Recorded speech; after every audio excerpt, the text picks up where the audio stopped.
I didn't really grow up Christian, even though we went to the Presbyterian church every Sunday. And later we went to the Baptist church because they had a really great youth group and I talked them into going there. But it wasn't really reinforced at home or even in church. Most of the other church members at both churches were upper middle class, very educated people. They saw the Bible as a metaphoric story written by human beings, just like other religions around the world, that told, where human beings had tried to come up with some good ideas on how to conduct yourself. And they thought, as a group, it was a good idea to come together every Sunday and reflect on those ideas and try to, make yourself better. It was even just a way to say, listen, this is a goal in our life to evolve in a positive way. Social event, look at each other's clothes, check out each other's cars, new cars, go out to eat afterwards, and usually the same community would go to similar restaurants and you would maybe see people from other churches at the restaurant, but that you knew from work, and everybody would say hello and smile. And it was kind of fun, really, for me as a child.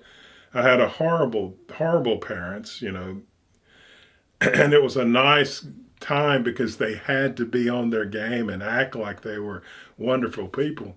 But we weren't really Christian and didn't really believe in it, and most of the society did not.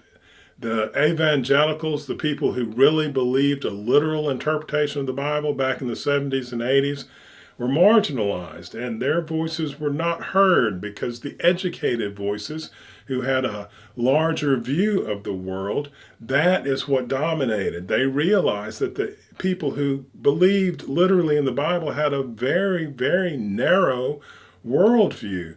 And society ran a lot better when people with broader worldviews were making the decisions. They were not perfect people by any means.